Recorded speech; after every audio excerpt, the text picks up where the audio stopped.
Glória a Deus. Mais uma vez, graça e paz para todos os irmãos.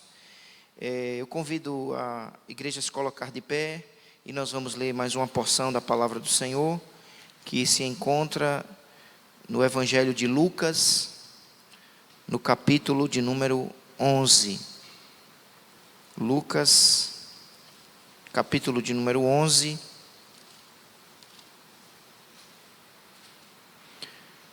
Vamos ler o versículo do 2 ao 4.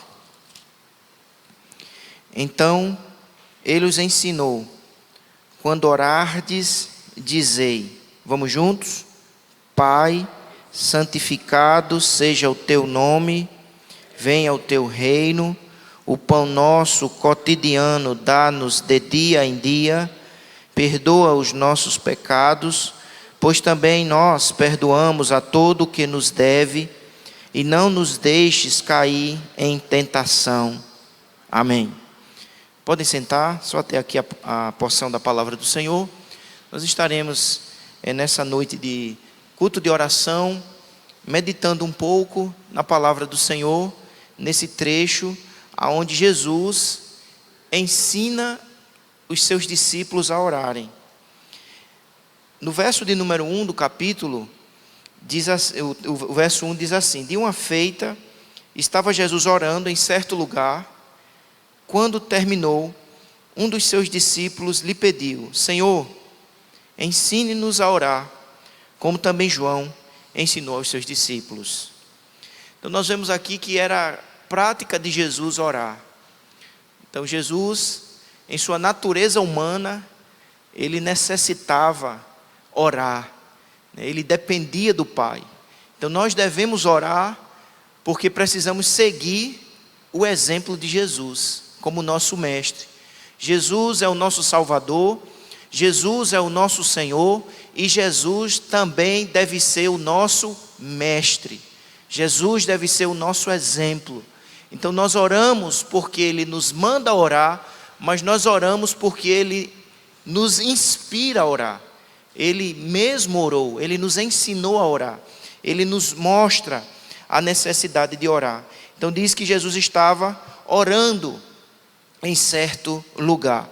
Então orar é obedecer a Jesus, orar é seguir o exemplo de Jesus, orar é seguir os passos de Jesus.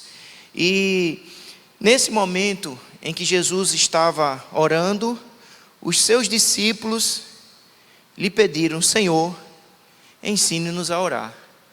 Então nós precisamos ser ensinados a orar. Oração é uma dádiva da graça de Deus.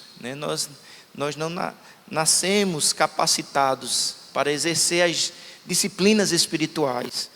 Mas o bom é saber, irmãos, que nós servimos a Jesus Cristo, o nosso Senhor, Salvador e Mestre, que nos ensina, que nos capacita, que nos orienta a vivermos uma vida de oração.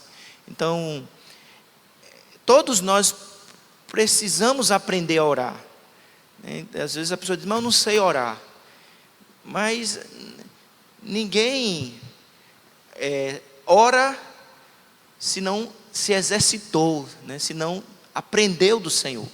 E nós aprendemos a orar com a palavra de Deus. Nós aprendemos a orar com a Bíblia. A Bíblia nos ensina a orar. E o Espírito Santo de Deus nos capacita a orar. Jesus mesmo disse: sem mim, nada podeis fazer. Então, nós não conseguimos orar se Jesus não nos capacitar. Não é apenas porque alguém é eloquente, não é porque ele fala bem. A oração é uma dádiva da graça de Deus. A oração é um mover do Espírito Santo de Deus na vida do verdadeiro crente. Não são as meras palavras, mas é a expressão de um relacionamento com o Senhor. Então, nesse trecho, que vai do verso 1 até o versículo 13, Jesus ensina a orar. E aqui nós temos, basicamente, este ensino, melhor dizendo, pode ser dividido em 3 partes. O ensino de Jesus sobre a oração. Jesus ensina os discípulos a orar. E nesse trecho que vai do verso 1 ao verso 13, nós podemos observar três partes do ensino, 3 elementos do ensino. Primeiro, Jesus mostra o conteúdo da oração. Segundo, Jesus mostra o modo da oração. E em terceiro, Jesus mostra as bênçãos da oração. Então eles pedem para que Jesus ensine, e Jesus ensina. Irmãos, como é bom nós nos aproximarmos de Jesus e colocar diante de Jesus a nossa necessidade. Porque na hora que eles dizem, Jesus, nos ensine a orar, eles já estão orando. Eles já estão pedindo a Jesus uma bênção, uma instrução. Então mesmo não sabendo, ore, porque a nossa necessidade nos move à oração, mesmo não sabendo, mas até colocando diante do Senhor a nossa fraqueza, a nossa necessidade, do Senhor recebemos a orientação. Então eu queria, com a graça de Deus, apresentar aqui, baseado nesse texto, o ensino de Jesus sobre a oração. Então nós vamos ver dos versos 2 ao 4, o conteúdo da oração. Olha só o que Jesus diz no verso de número 2. Então, Ele os ensinou. Olha como Jesus é bom, irmãos. Ele supra a nossa necessidade, né? Ele nos fortalece nas nossas fraquezas. Eles pedem e eles já estão recebendo, né? Jesus Ele não foi impaciente com aqueles homens. Talvez Jesus já tenha orado tanto, já tenha mostrado tanto, mas mesmo assim eles pedem, Jesus, nos ensine a orar. E o verso de número 2 diz, então Ele os ensinou. Até essa frase, irmão, já é uma motivação para a gente pedir a Jesus. Só essa frase já é uma motivação para a gente colocar diante do Senhor as nossas necessidades, sejam elas intelectuais, sejam elas espirituais, sejam elas materiais. Peça a Jesus, apresente diante de Jesus as suas necessidades. Aqui eles precisavam de ensino, de instrução. Nós podemos estar necessitando, né, de outras coisas na nossa vida. Então vejamos o que Jesus diz sobre o conteúdo da oração, ainda no verso 2. Ele os ensinou. Quando orardes, dizei, Pai. Jesus começa orientando-nos a respeito da oração. E quando Jesus fala de oração, Ele ensina sobre oração, lembrando aos discípulos quem eles são. Se nós chamamos Deus de Pai, é porque nós somos o quê? Filhos. A oração, irmãos, é movida pela consciência daquilo que nós somos em Cristo. Por intermédio de Cristo, nós somos filhos de Deus. Nós não somos estranhos. Nós não somos distantes, nós somos filhos. Que dádiva extraordinária, irmãos. Essa palavra é uma palavra maravilhosa. Quando vocês orarem, quando orardes, dizei, Pai. A quem estamos chamando de Pai? O Deus Todo-Poderoso. A quem estamos chamando de Pai? Aquele que criou os céus e a terra. Aquele que é soberano, aquele que é onisciente, onipresente, onipotente, criador, sustentador, governador do universo. Irmãos, imagine que privilégio, que honra é saber que através de Jesus Cristo, o Deus único, vivo e todo-poderoso, estabeleceu um relacionamento conosco, de proximidade familiar. Em meio às lutas, em meio às necessidades, eu sei que tem um Deus que eu posso chamar de Pai. O Deus que eu posso chamar de Pai. Irmãos, o exercício desta oração já é o caminho da solução. Porque por maior que seja a necessidade, por maior que seja o problema, quando eu me dirijo a Deus e chamo de Pai, aquele problema já começa a diminuir. Porque eu contemplo a grandeza do seu amor, a grandeza da sua bondade, de fazer de mim um pobre pecador, que não merecia jamais me aproximar de Deus. Deus é santo, santo, santo, puro. Ele está elevado acima dos querubins e serafins. Mas mesmo nós, pecadores, limitados, temos acesso a Ele. Não meramente como um juiz. Ele é juiz. Como Deus Todo-Poderoso. Ele é Deus Todo-Poderoso. Mas nós podemos chamar aquele que está sentado sobre um alto e sublime trono de Pai. Que dádiva, irmãos. Que bênção. Ele diz: orem assim. Lembrem quem vocês são. Filhos adotados pelo sangue derramado na cruz. Lembrem-se quem Ele é. Ele não é um X filosófico, um Deus distante, abstrato, não, indiferente, não. Ele é Pai. Um Pai incomparável. Em Mateus, a oração, ela é dita: Pai nosso que estais nos céus. Ele é um Pai incomparável, Ele é santo, Ele é celestial, Ele é puro, Ele é bom, Ele é misericordioso. O melhor Pai deste mundo não se compara a Ele em bondade, em amor, em graça. Ele é Pai. Ele, ainda sobre o conteúdo, ele continua: santificado seja o teu nome. Como é que nós oramos, irmãos? Oração é gratidão, oração é adoração. Oração não é só pedir, oração é também adorar. Santificado seja o teu nome, ou seja, adorado, engrandecido, exaltado seja o teu nome. Nome é caráter. Nome é atributo, só Ele é Deus. O nome dEle é inefável. O nome dEle é incomparável. Ele é o Senhor do universo. A Ele honra, glória e louvor para sempre.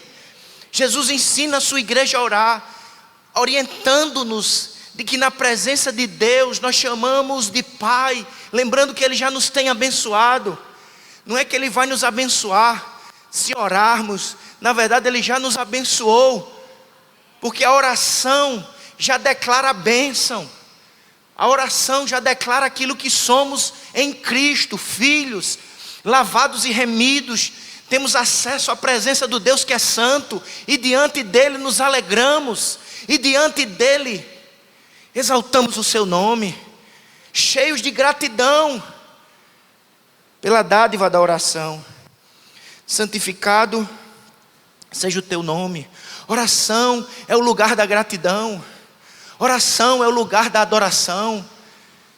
Temos muitas necessidades. O hino que nós cantamos, 170, diz: careço de Jesus. Nós temos muitas carências, muitas necessidades. Mas apesar das carências e necessidades, nós somos o povo mais abençoado desta terra. Porque temos a Deus como Pai, Jesus como Salvador e reconciliador da nossa alma. Apesar das lutas, apesar das dificuldades, a gente entra na presença, no momento da oração, já adorando ao Senhor. Apesar das lutas, eu sou salvo. Apesar das dificuldades, eu fui lavado e remido pelo sangue de Jesus.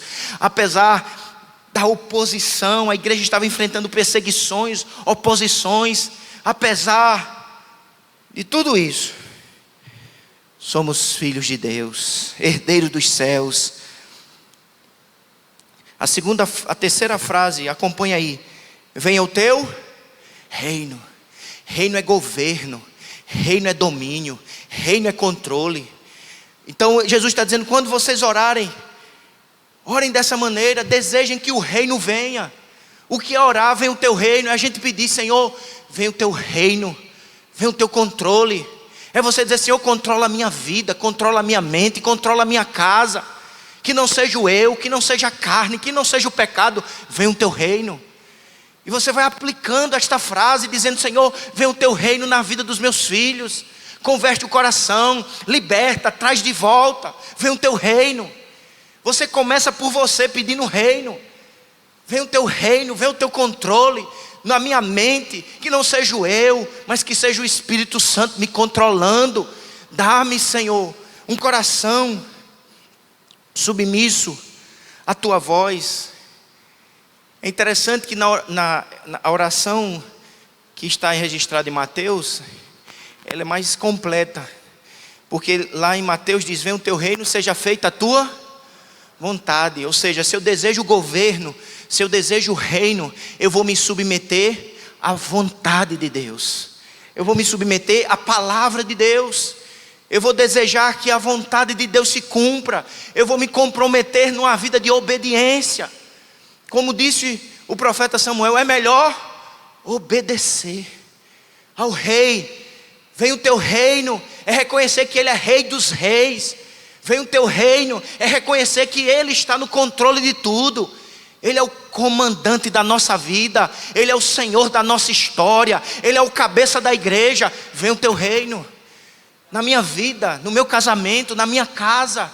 Vem o teu controle na minha igreja. Senhor, reina na vida de cada membro, reina na vida de cada casal, reina nos departamentos dessa igreja. Ele reina, porque nós servimos a um rei vivo, irmãos. O nosso rei morreu numa cruz, derramou seu precioso sangue, ele sangrou até a morte, porque era necessário que o sangue fosse vertido, porque sem derramamento de sangue não há remissão de pecados. Ele morreu, ele foi sepultado, mas ao terceiro dia ele ressuscitou em glória. O nosso rei está vivo e ativo. Jesus reina. Vem o teu reino, governa, controla, transforma, liberta. Orar pedindo o reino, irmãos, é orar por conversões de vidas, que os rebeldes se convertam, que os que se opõem tenham um coração transformado e se tornem súditos do rei. Rei vivo, Ele reina, e o cetro de poder, o cetro de governo do Rei Jesus, irmãos, é a sua palavra. Como é que Jesus reina sobre as nossas vidas? Ele reina através da palavra. Por isso que as cartas do Apocalipse, todas elas terminam dizendo: quem tem ouvidos para ouvir, ouça o que o Espírito diz. E o Espírito é o Espírito de Jesus. Nós servimos a um rei vivo, a um rei que fala. A sua palavra nos consola, nos exorta, nos conserta, nos orienta. Portanto, se queremos o reino, precisamos nos submeter à palavra do Senhor.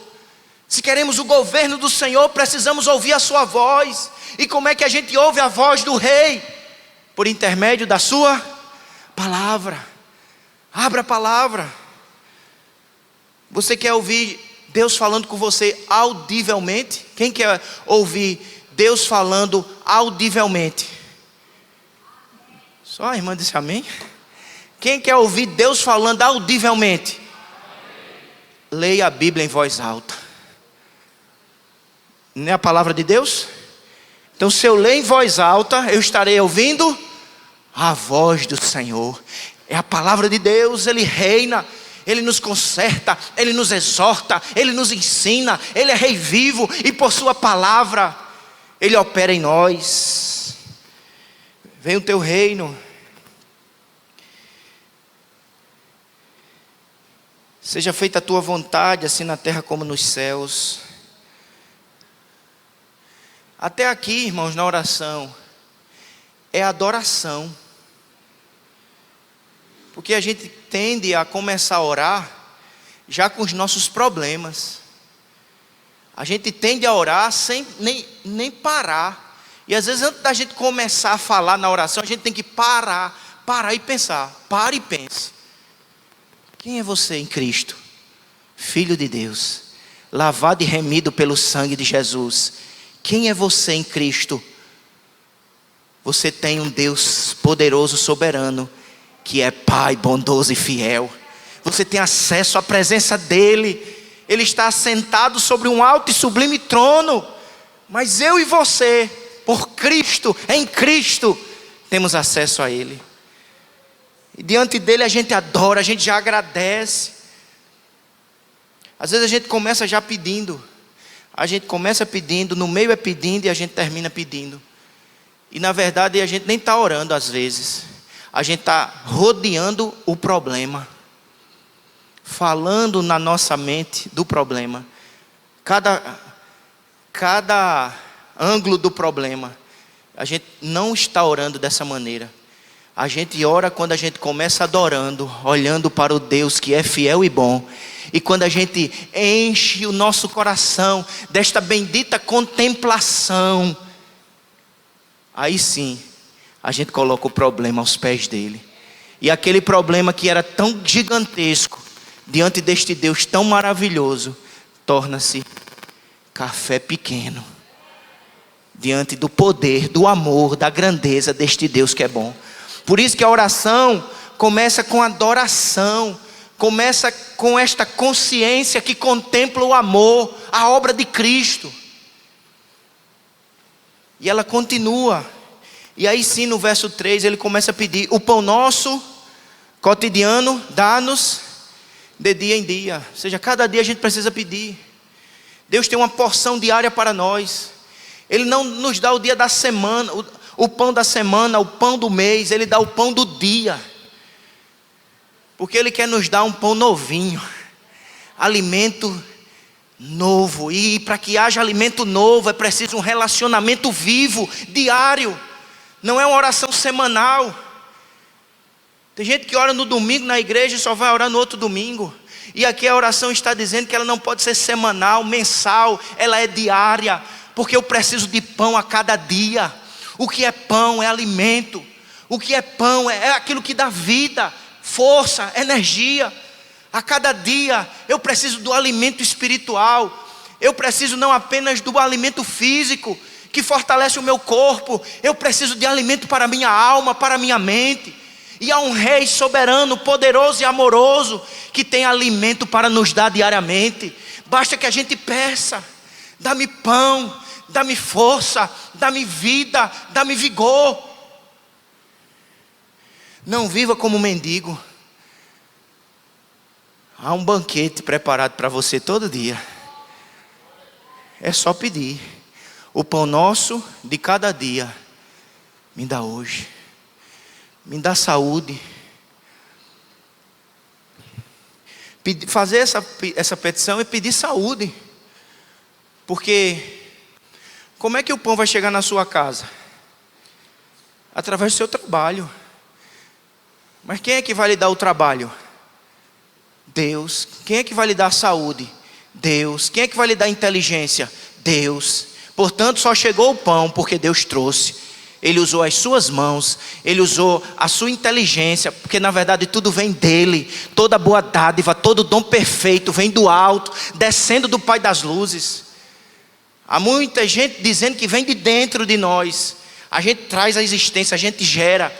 Isso não é bíblico, não vem de dentro, vem de cima, vem do alto, vem do Rei, vem dos céus, vem de Deus. Por isso que a gente pede. Ele é o nosso beneficiador. Ele é o nosso sustentador. As nossas mãos estão vazias, sempre diante dEle. O pão vem dEle, a força vem dEle, a capacidade vem dEle, a oportunidade vem dEle. Por isso que a gente ora o pão, a força, a saúde, a porta que se abra.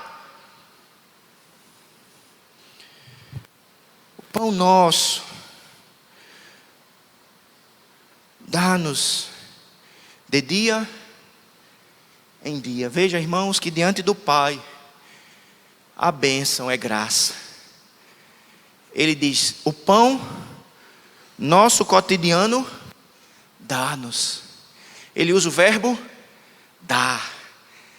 Dar é dádiva, é presente, não é mérito, é misericórdia, é graça.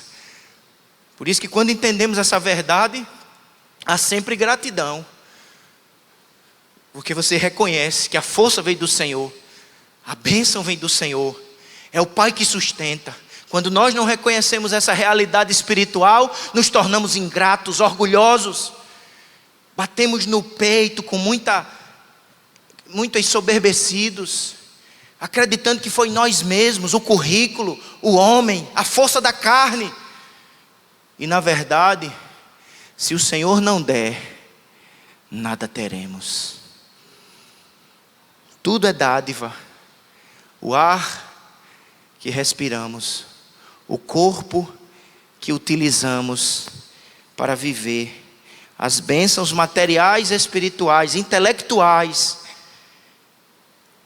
vem do alto, vem de Deus. Ele pede o pão material, espiritual.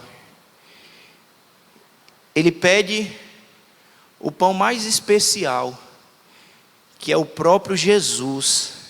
Portanto, pedir o pão nosso de cada dia é pedir mais comunhão com o pão celestial, que é Cristo.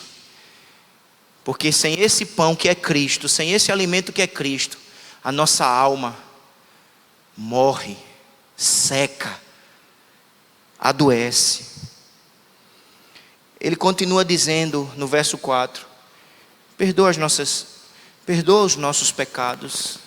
A oração, irmãos, é um lugar de quebrantamento. A oração é um chamado a humilharmos-nos, reconhecermos que somos salvos pela graça, filhos de Deus, mas por misericórdia, porque somos pecadores. E se o pão tem que ser pedido diariamente, o pedido de perdão tem que ser pedido diariamente.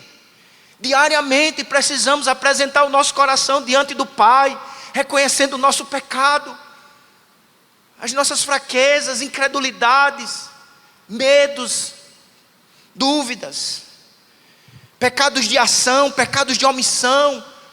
Agimos pecaminosamente, pensamos ou nos omitimos. Paulo vai dizer isso: bem que eu deveria fazer, não fiz. O mal que não poderia fazer, fiz. Perdão. O que é orar? É apresentar diante do Senhor o coração com sinceridade, com humildade. Perdoa-me, Pai, Tu que tens me dado tanto, Tu que tens feito tanto por mim, Tu que tens me abençoado com alimento espiritual, e quão ingrato muitas vezes sou, esquecido, autoconfiante. Perdoa-me. Oração é o lugar do quebrantamento.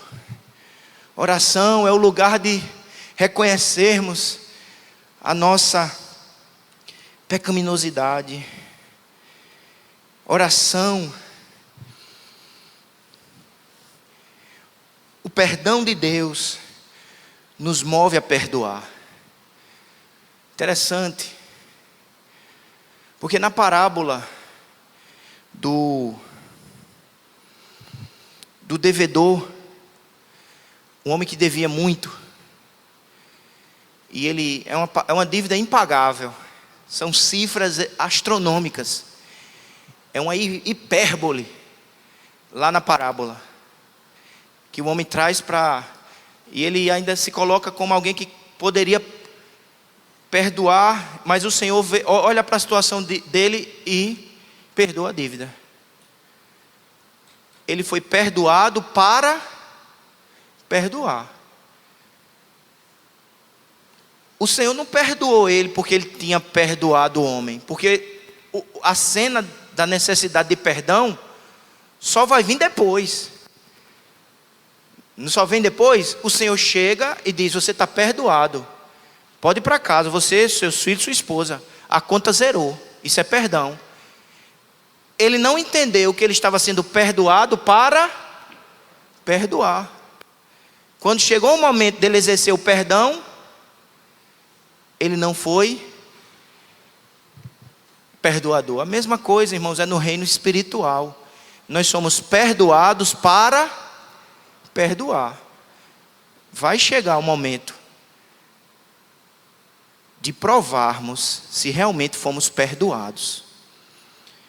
Quem é perdoado deve aprender a perdoar. Essa é a lógica da parábola.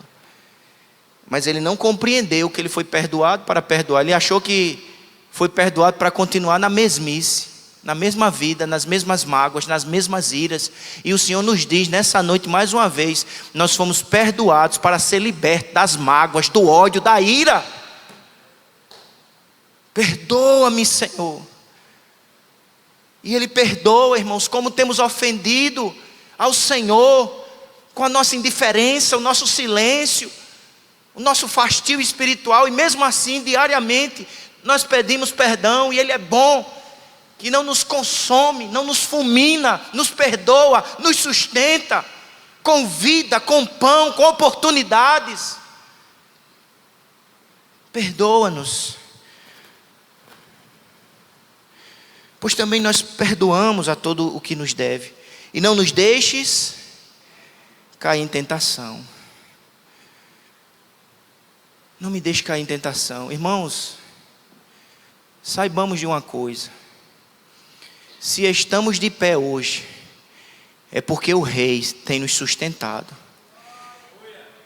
Qualquer um de nós aqui, se a mão do Senhor não se estender sobre nós, já estaríamos prostrados, caídos. É o Senhor que nos guarda, é o Senhor que nos livra, é o Senhor que nos sustenta na sua presença. Não é porque nós somos melhores do que outros. A gente às vezes fica com um senso de superioridade, fica num pedestal, se achando melhor do que o outro caído, mas nós só estamos de pé porque o Rei tem nos sustentado. É Ele que nos guarda, nos livra do mal. Não nos deixe cair em tentação. Tentação mental, tentação dos olhos, tentação dos ouvidos, do corpo, da mente. Tentações sexuais, tentações ministeriais, tentações profissionais. São muitas as tentações. Quem de nós conseguiríamos vencer por nossas próprias forças? Nenhum. É o Rei que nos sustenta, é Deus que nos dá força, é Ele que nos livra do mal. Não nos deixe cair em tentação. Não tire a tua mão da minha vida, da minha casa. Guarda-me, reconhecer que a força vem dEle. Esse é o conteúdo da oração. Depois, em segundo lugar, Jesus mostra o modo da oração. E o que Ele ensina sobre o modo da oração? Ele ensina que a oração ela tem que ser perseverante. Essa é a ênfase dos versos 5 até o versículo de número 11. Ou melhor, do versículo 10. Persevere, não desista. Ele conta uma parábola. Do verso 5, disse-lhes ainda Jesus: qual dentre vós tendo um amigo, e este for procurá-lo à meia-noite, e lhe disser: amigo, me empreste 3 pães, pois um meu amigo chegando de viagem procurou-me, e eu nada tenho que lhe oferecer. E outro lhe responda lá de dentro, dizendo: não me importunes, a porta já está fechada, e os meus filhos comigo também já estão deitados, não posso levantar-me para tus dar. Tipo assim, vai-te embora. Não é assim? Digo-vos que se não se levantar para dar-lhes por ser amigo, todavia o fará por causa da importunação.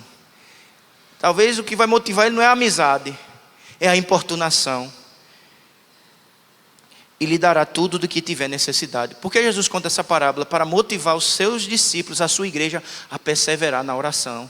Persevere, peça o pão, peça o socorro, peça o livramento, peça a capacitação, peça. Sabe por quê? Porque Ele é um amigo que nem dormita.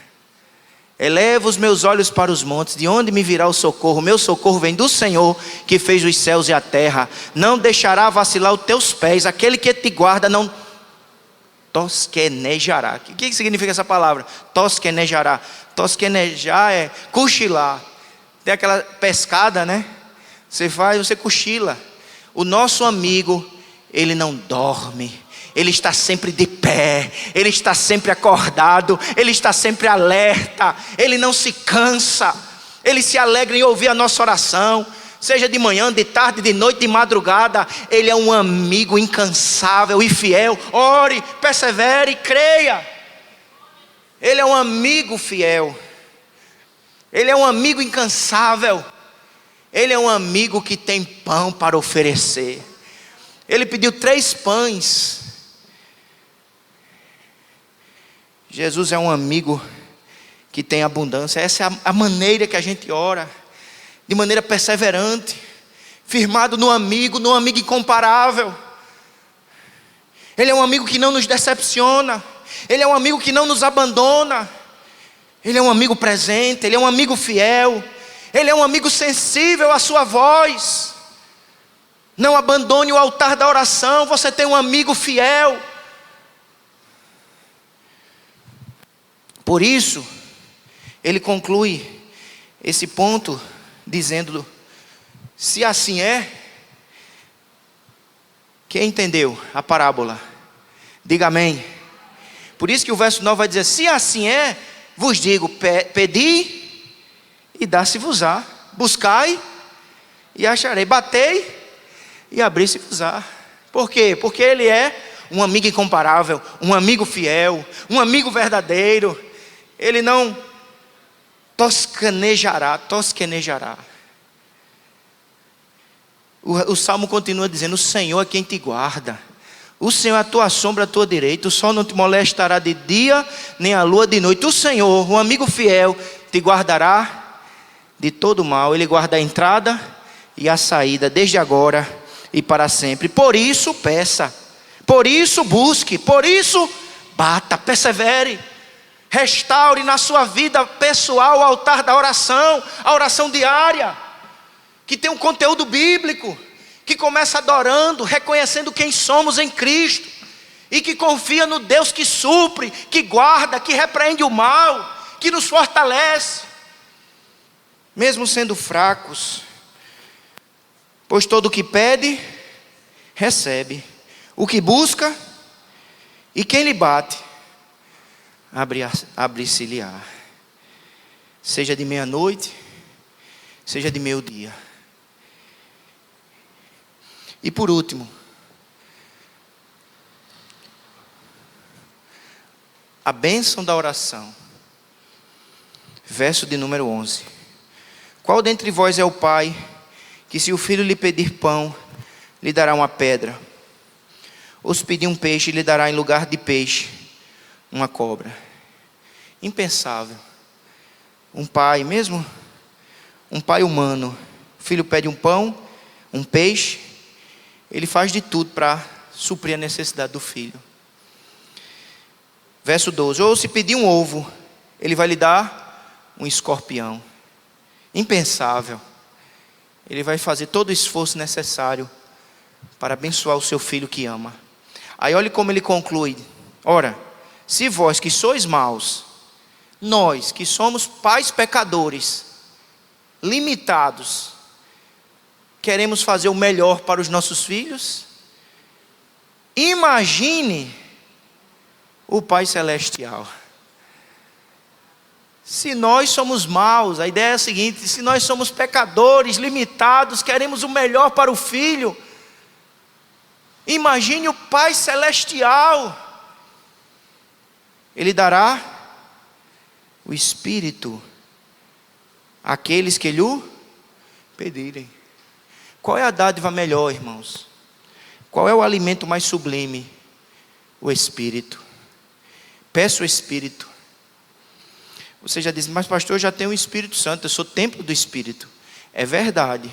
Se você é um crente verdadeiro, você tem o Espírito Santo. Porque na verdade, você só se converteu por causa da ação do Espírito na sua vida. Foi Ele que tirou aquele coração incrédulo, idólatra, da sua vida, e lhe deu um novo coração. Você começou a ouvir, crer, querer, desejar. E agora você é essa nova criatura, lavado e remido pelo sangue. É obra do Espírito, é poder de Deus na sua vida, transformando. Mas o Espírito que regenera é o Espírito também que renova. O Espírito que nos leva à conversão é o Espírito também que aviva e capacita. Por isso que ele diz aos seus discípulos: peça o melhor, o mais excelente. E o melhor e o mais excelente, irmãos, é renovo do Senhor, é avivamento que vem do Espírito, é poder de Deus na nossa alma. Não apenas o material. Tem gente até que ora, mas ele ora mais intensamente pelo que é mundano, terreno e físico. Se nós fôssemos pesar nossas orações, por favor, chamar as crianças, porque eu tenho que terminar. Se nós fôssemos pesar nossas orações, eu acho que 900 gramas de 1 quilo de oração, acho que 900 gramas ou mais, era só por questões materiais, físicas e seculares. A gente às vezes ora muito pouco sobre o mais excelente, o melhor e o mais necessário, que é o Espírito Santo agindo em nós e nos fazendo frutíferos, mesmo em meio às lutas, mesmo em meio às necessidades. A oração prioritária é pelo agir do Espírito. Me converte mais, Espírito Santo, me santifica mais, torna-me um crente melhor, mais submisso, mais fervoroso, livra-me desse fastio espiritual, dá-me apetite santificado, que eu desejo o céu, a glória, a tua presença, o teu poder. Que Jesus, que naquele dia ensinou aqueles discípulos a orar, que por sua palavra nessa noite Ele ensine a mim e a ti o conteúdo, o modo e o objetivo maior, a bênção mais sublime, o poder do Espírito, o avivamento que vem dos céus. Vamos orar. Senhor, aplica no nosso coração esta palavra, ensina-nos a orar, capacita-nos a orar, dá-nos um espírito de intercessão, dá-nos as palavras da oração, Senhor. Renova o altar da oração no coração da tua igreja, renova o altar da oração dentro de cada família desta igreja. Faz de nós um povo que ora, que clama a cada dia, no poder do teu Espírito, em conformidade com a tua palavra, em nome de Jesus. Amém.